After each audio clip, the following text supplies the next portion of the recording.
Peace.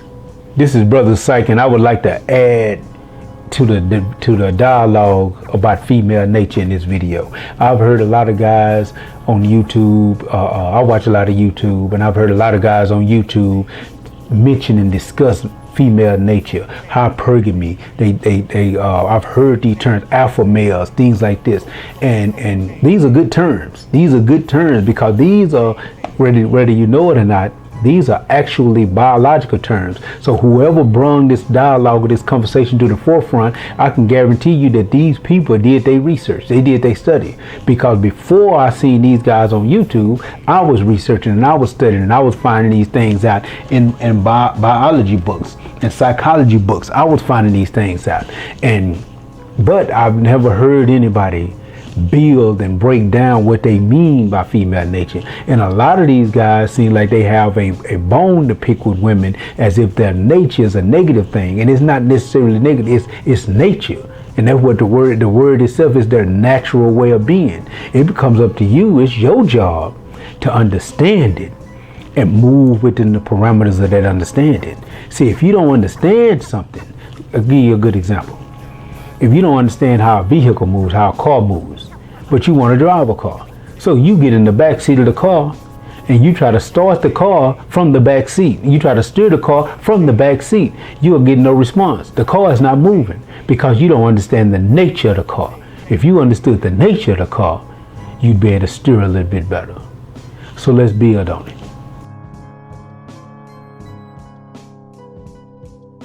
To understand the nature of anything, you have to deal with its inception, the environment in which it was developed in. The human being was developed in an environment that didn't look anything like the one we live in today. Keep in mind that when the human being came into being, when the human being crawled out of the ocean and then evolved into the two-legged upright person that we know today, over a few thousand, hundred thousands of years ago, when we keep in mind that there was no cities like today. There was no police departments. There was no militaries. There was no rule of law. There was none of these things. Rule of law, all the philosophies, religions, all of these things evolved with the human being's mind, mental development, understanding of his world around him. But let's look at the nature of the human being. When it was the human being coming together in packs for their survival to protect themselves against other groups of humans and other groups of animals. Now, with this video is about female nature. So let's look at the female. A female by nature, usually on average, is usually smaller than the average man, and she's usually physically weaker than the average man.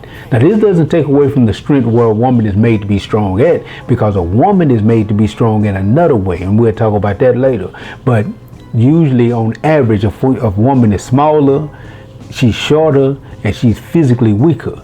So when it dealt with physical force, a man had the predominant position in that. So a woman by nature would automatically, and then you got to understand the natural imperative. The natural imperative, and you may have heard it before, is self-preservation. Self-preservation is the first rule of nature. Everything in nature will do what it takes to survive, even go through genetic mutation in order to adapt to a crisis in the environment in order to maintain survival. That's what we got to understand. That is the natural imperative. Whether you believe it's God, the creator, nature, evolution, whatever you want to say, it was so wise, it encoded in you the need to survive. So you was able to, by automatic, systematic remote control, perform certain tasks without thought. And this is what we get into when we talk about female nature.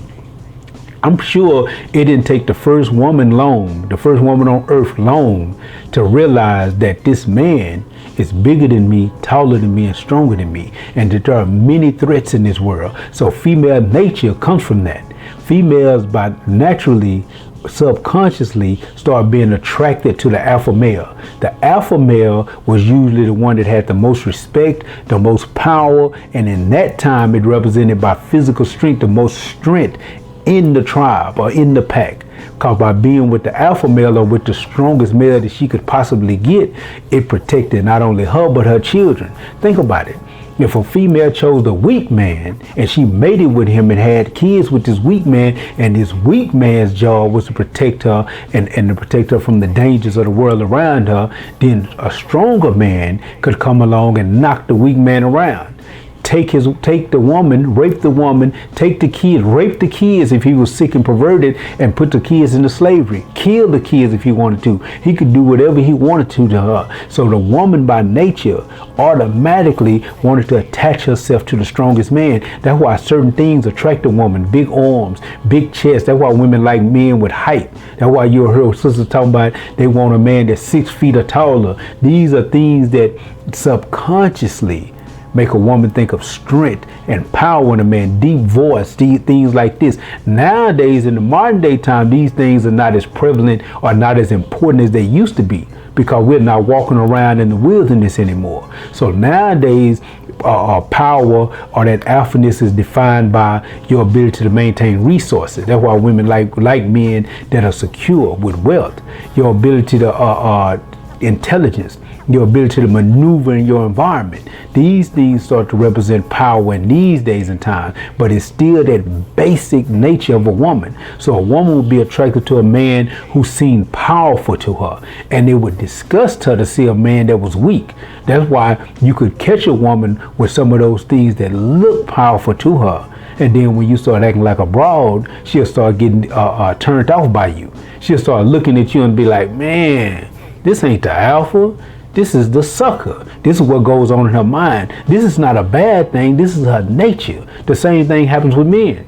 It's a reason why you're attracted to women with smaller waists, wide hips, big butt, big breasts, things like this. Is the reason why these things attract you. Because subconsciously, you don't know it, but deep down genetically,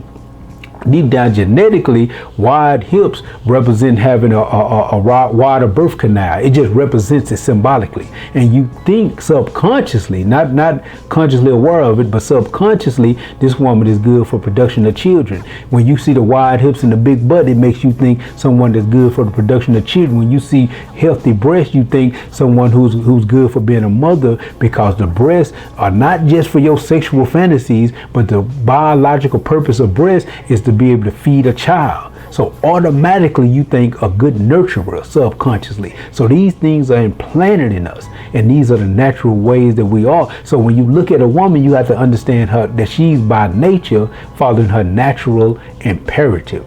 And once you understand that, just like I said about the car, you'll learn how to steer it correctly. Not be angry about it or upset about it, but utilize it in the organizing of your world.